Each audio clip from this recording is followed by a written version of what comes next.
Byron. He is actually from Brunswick County as well. He's basically a deputy municipal director, but calling him in-house director. And we have Rich Wilson from Orange County and Kansas County. Mark, he got on last night over a beer, so we were lucky to have him join us. But none of us claim to be experts in single sign-on. Hopefully this will be like an experience to learn from each other. I'm going to ask a few questions. I think they have a presentation. We don't have to stand on this one, so we're just telling. And then maybe follow up with a few questions, and then hopefully have some conversation back and forth with y'all. How many people are using single sign? Okay, maybe that's right. So maybe we can generate some discussion back and forth between y'all as well, and let y'all ask some questions. So to begin with, raise your hand as I say your name. Did y'all do that? Okay. Andy Byron, and then we have Mark Mitchell in the middle, and Rich Wilson on the end. All right. Let me ask you a few questions first to get started. What are some of the benefits of single sign-on that y'all have seen, experienced, what have you? Simpler password management. You have strong passwords enforced, and people are really doing them, and they have multiple apps, especially on the web, because internally you can do it without that credentials. Enforcing strong passwords or multiple passwords usually means they write it down under the keyboard, so it's a weakness. So single sign-on, you can do it for web applications and get that in place. It takes the place of having to remember as many passwords. Another advantage that we found is that people come in and out, either leaving the job and going somewhere else. Ease of management of users and access for security purposes.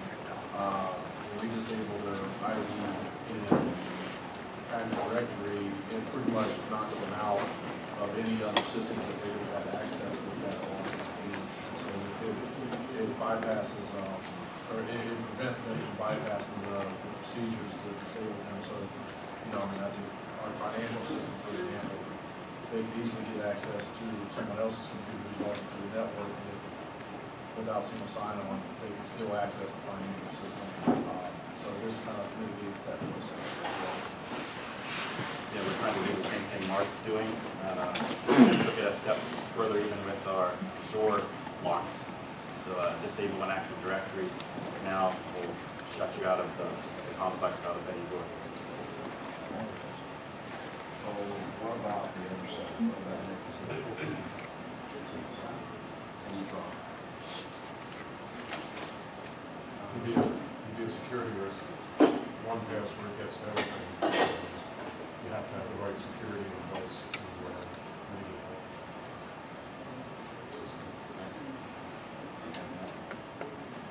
Or some of the ones that have got to put in place. Here, what are some of the things that you put in place to avoid that? The screen locking, or screensaver policy is always good. We've learned. Multi-factor authentication. And just general user education on physical security for devices and everything else. I mean, just giving the users of the security mindset, getting that mindset built out too, and how people realize the importance of this access to your system. Another small drawback, it's not small, another drawback is it is complex. The more applications you're trying to access, and to get it set up and running, a place that I was in the private world started 2.5 years ago, put it in place, and they're still rolling it out. The article you'll read, if you look up single sign-on in Google, they'll tell you it's never done. As soon as you think you're done, someone will come up and, hey, we have a new application. Then you put the authentication, and you token, so it keeps you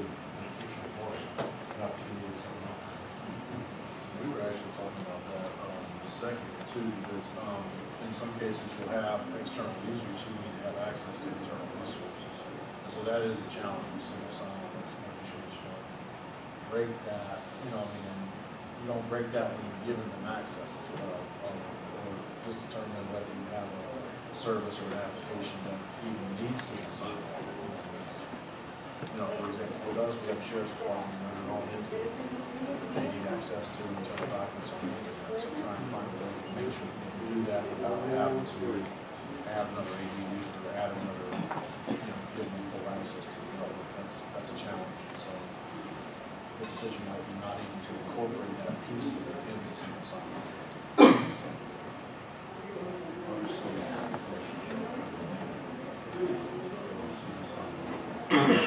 Some applications they may be trying to You don't add know? single sign-on. Good.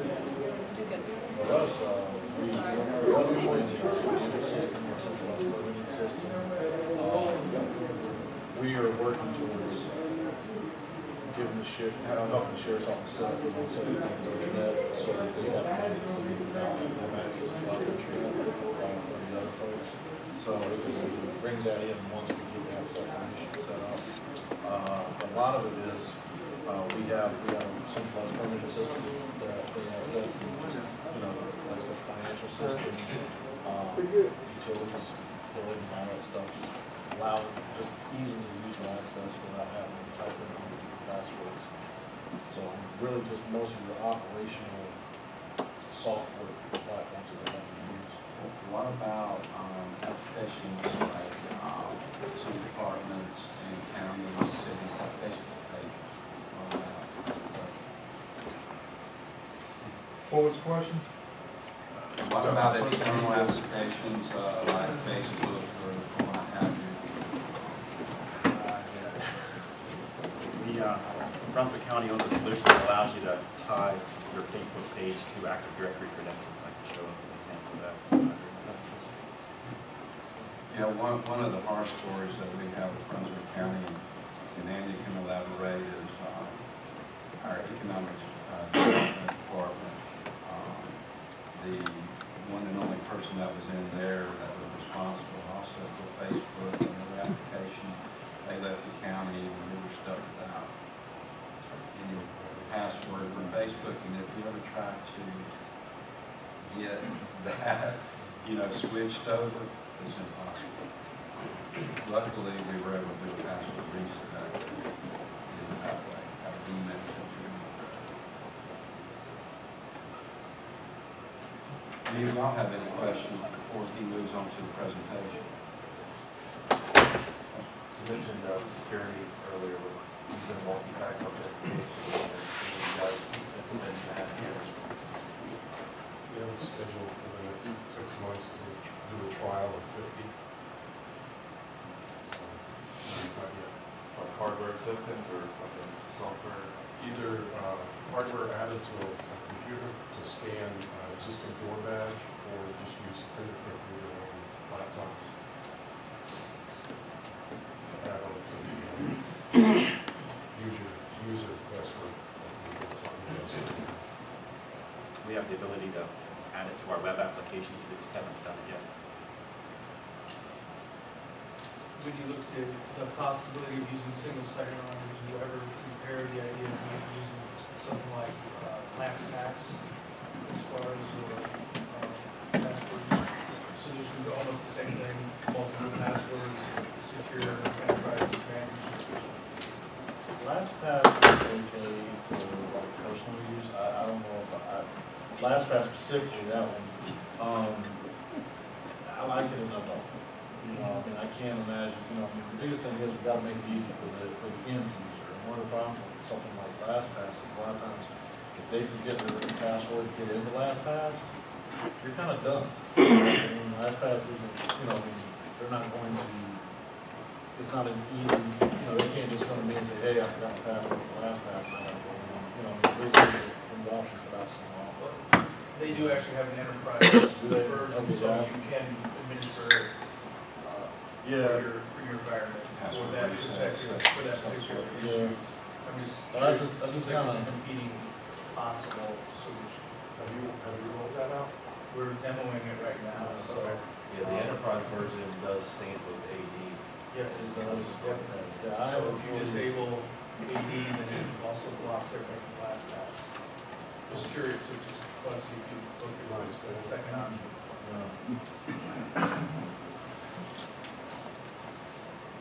Anybody else? All right, well, Andy, you want to go ahead and start the presentation? We'll have some more questions.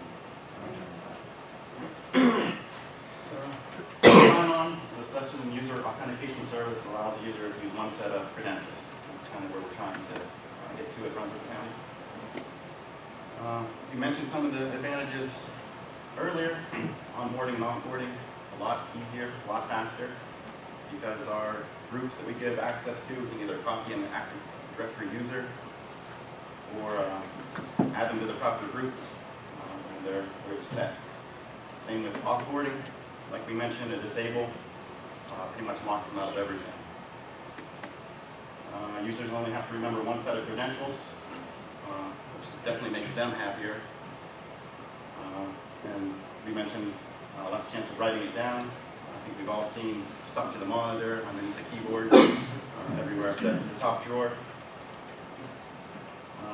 Because it's one identity, it can reduce your help desk password resets if you don't allow users to reset them themselves. Faster access for critical applications. Why enter the same username and password repeatedly once you've already logged in? Challenges, not all the user data is consistent. I know for our timekeeping system, user ID is a 4-digit number. Some systems it might be my email address or just my first initial last name, so that is a challenge. So far we've been able to get those fields all into Active Directory, and whatever system we're trying to integrate with can look at those attributes. Overhead. Some of these systems, like our Federation for 365, which I'll talk about in a little bit, it can be a lot of money or several servers needed to implement it. And if the single sign-on system that you're using goes down, you need to have a good backup plan or a way that users can still get into their applications. And we mentioned earlier that your single sign-on account, if it's compromised, all those accounts that are tied to it could also be compromised. What is Brunswick County doing? We're pretty much integrating any application or any system we can to Active Directory. That way, as we mentioned, a disable blocks you out of all systems. The different types of single sign-on we're doing, Federation for 365. We own something called Advanced Active Directory Software as a Service right now, where Microsoft has 2,700 applications out there that you can publish and tie to your Active Directory credentials. And then some of the older things like LDAP, domain trust, and some Active Directory authentication for in-house applications. The first thing we did, because we're tying everything to Active Directory, is we really wanted to strengthen our Active Directory. So we had a physical and a virtual. We added a server in Azure. And we require strong passwords, uppercase, lowercase, number, special character, and can't contain any part of your name, minimum of 8 characters, and can't use your previous 10 passwords. And we're leveraging Advanced Active Directory in Azure for some security reporting. First thing, Federation, and like I said, definitely some overhead here. Best practice at the time of our implementation, we had a domain controller, 2 ADFS servers, and 2 ADFS proxy servers all running in Azure. We did that because if the Federation environment went down and was on premise, it'd be hard for users to authenticate to Office 365. It's been running there for about, I think maybe a year and a half, 2 years. It's been working for us. And what Federation does is How many people do use 365 in here? Anyone federated? So when you're on premise and you're logged into the 365 portal, you don't need your username and password. It just lets you in. When you're outside of your organization, you get a custom splash page like ours right there. Is anyone using this? Active Directory, software as a service? Kind of ties into your 365. These are the 2,700 web applications that I was talking about. When we purchased it, maybe a year and a half, 2 years ago, there were 2,400, so they keep continuously adding applications, and I can go through real quick. I did an example of adding GoDaddy. So what we try to do, for our GoDaddy page to administer DNS and things like that, is only maybe 1 or 2 people in our organization have that password. You can still log in the old way, but we give rights and groups to GoDaddy, and this is how we do it. So we pick the second option there, add an application from the gallery, and search for GoDaddy, and add users to an on-premise group that's synced up to the cloud, the software as a service GoDaddy. And you have a couple options. You can supply the credentials for them, so we're the only ones with those credentials. Or you can have them type in their credentials if it was like their own site, and Active Directory then takes over as the authentication. But for this, I think the administrator will supply the credentials. So this is what the user will see in Chrome, in my example. They go to the 365 portal, and the little waffle iron up in the upper left-hand corner, where all your applications like your Outlook and your contacts, calendar are. Below that is a link to all applications, and GoDaddy will show up there. So whenever that user logs into 365 or not, if they're on premise, and they click GoDaddy, this page comes up, the GoDaddy page, and really fast it fills out the username and password and click sign in. We get some neat reporting out of that. Here you can see I logged in. It shows you my sign in, the time I signed into that application. And one of the arguments, or one of the cons of single sign-on is, if that set of credentials is leaked, or if someone else gets it, they have access to a lot of systems. So we have this advanced reporting in Azure. Sign in from unknown sources, multiple failures, multiple geographies, so it knows, that I'm signed in here in Winston-Salem, and then 2 hours later I sign in California. It's just not possible. That's, even by plane. So you'll show up on that report. Irregular sign-in activity, so it kind of learns your patterns. It knows pretty much for me, I'm at home or at work. I'm probably on that report now because it's showing that I'm signing in up here.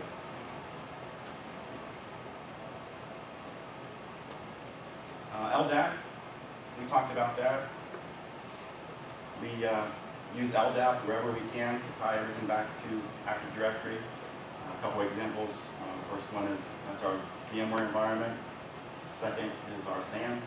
So the main password for those, probably only 1 or 2 people in our organization have. The rest can use their LDAP credentials. Again, with onboarding and offboarding, it makes it much faster, much easier. Single-sided domain trust. This is something we're looking at now with a business partner, where our credentials are passed to another domain for authentication.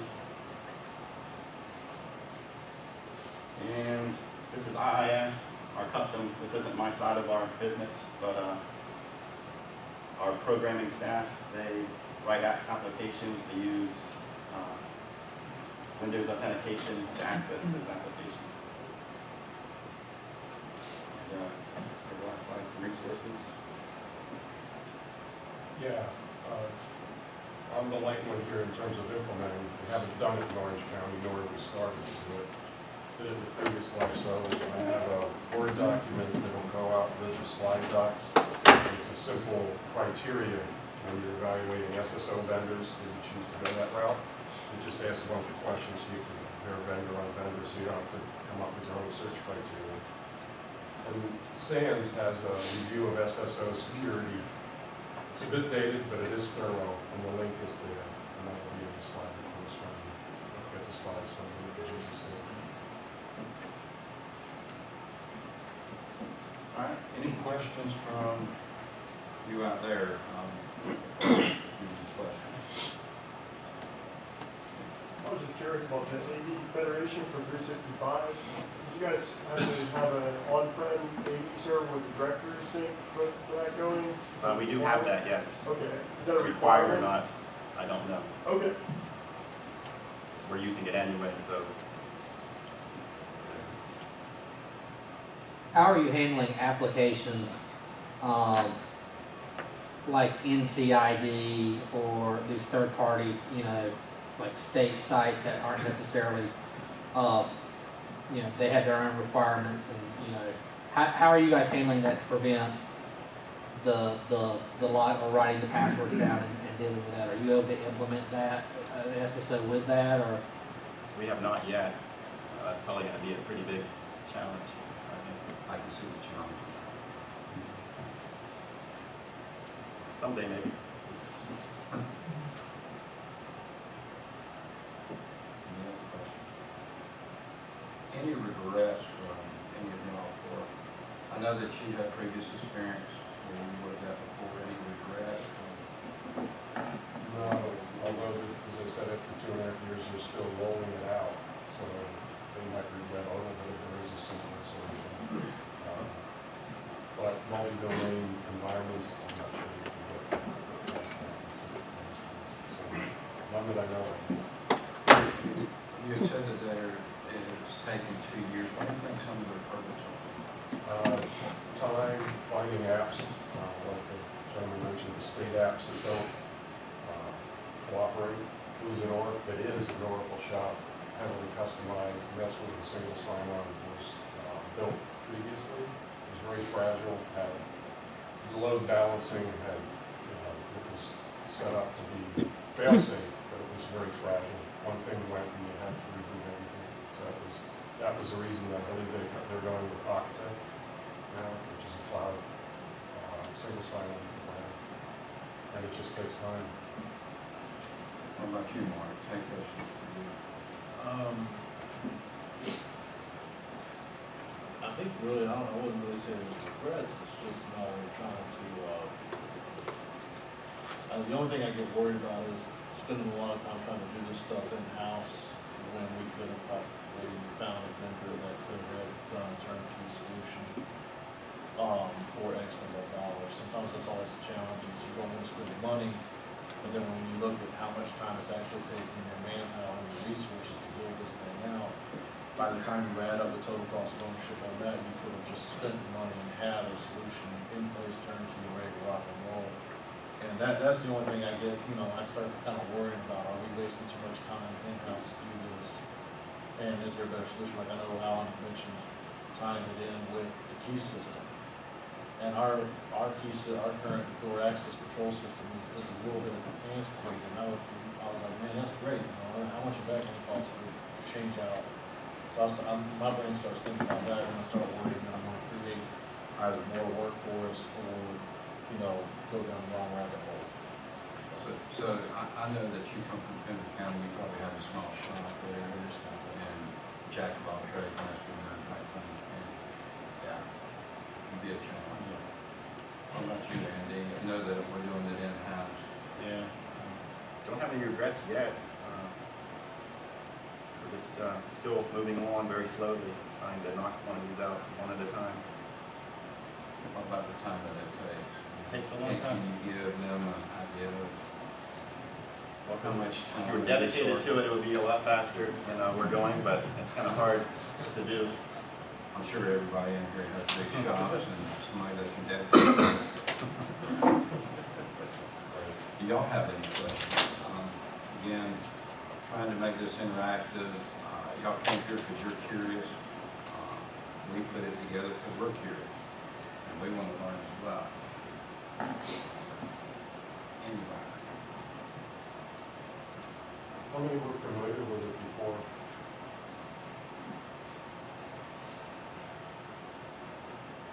I will say that when I proposed having some type of session on single sign-on, quite a few people said, why is that? And so I even put a thing out on the listserv asking who's using single sign-on, and I think I had maybe 3 replies. So is it something that y'all, as we learn more, say in Brunswick County and in our respective counties, is it something that y'all would like to hear more about, learn more about? Because again, we're getting educated as we go along as well. And you're currently looking at a product, are y'all looking at implementing sometime soon? Or? Well, like I said, we're reviewing it right now, and one of the things that came to mind was that even though the license say LastPass will give me access to credentials to log on to certain applications, it seems to only automatically log you into browser front-end type applications. So if there's a different application that's actually, it's something that you bring up, it won't automatically log you in, but you would have access to it. And it's much cheaper, simpler solution to initially for us to get our hands around. But I am looking towards single sign-on in the future. But I know with the multiple servers and stuff, it seems pretty daunting at this time for the complexity to set it up. And I don't know if it's going to get easier in the future or not. Something like that. How many people in here struggle with operating employees and changing passwords and trying to remember all that you have to change? I think we all struggle through that, and it's a nightmare. One of the pieces of software that we had looked at one time, we started talking about last week, we looked at a company called Centrify, and they're an identity management solution. And that might be kind of a springboard to get to a good single sign-on solution. But the problem that I have with this project is just way too expensive for county government. And I was like, I saw the sticker shock and I just said, no, I didn't bother asking people. But I mean, I don't know if they've since changed their pricing model, but that's a company that did, but they managed everything from social media accounts for you as well as some of your in-house accounts, and it was essentially like a single pane of glass for your end users to do this. Aren't they group accountants? I don't know if they are or not, but I saw them the roll management, back. I thought it was Centrify. But they, like I said, I looked at them, but they're sticker price. Okay, it was sticker shock, I got you. We use Centrify for our single sign-on for our help desk application. Okay. And their pricing has not changed. Okay. They give you the first one for free. So if you want to try something out, it's really good and it works great.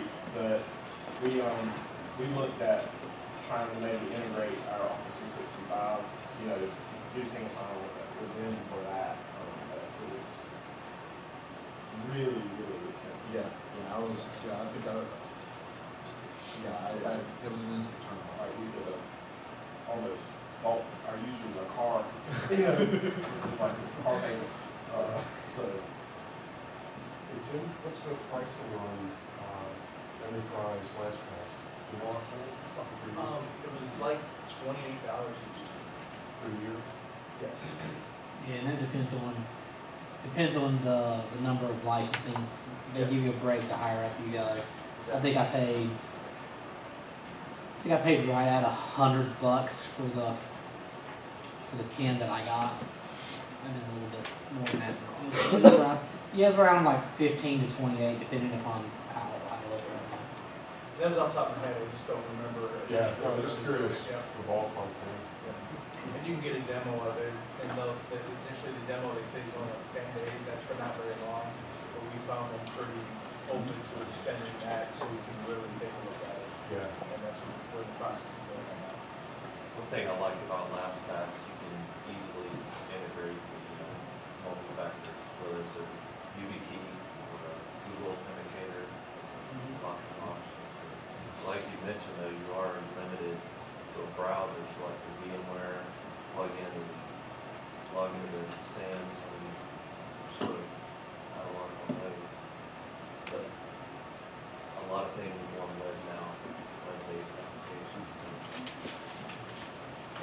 Yellow. Like, if you share the credentials with somebody, and even you can have like a group folder for, so you've got the user account and password for certain applications, it's the, say, the help desk needs, but you can even actually block what the actual password is.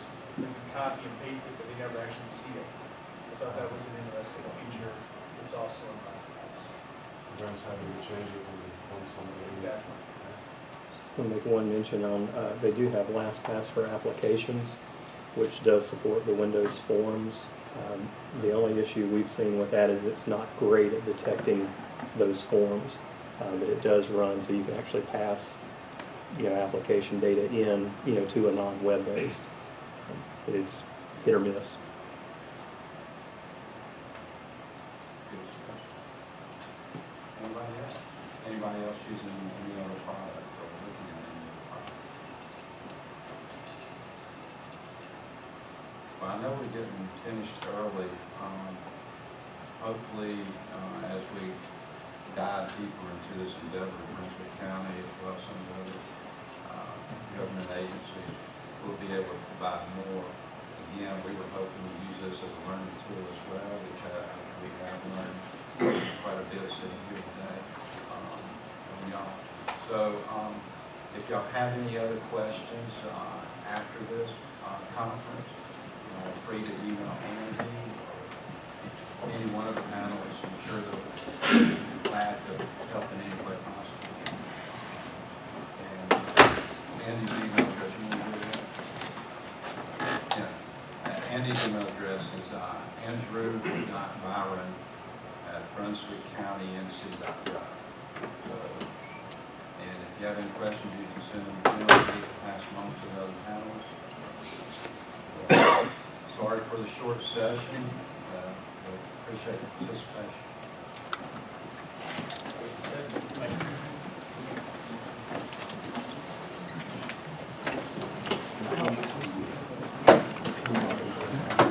Do it.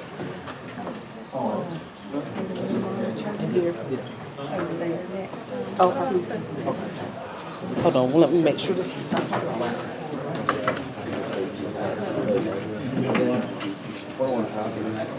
Find the button.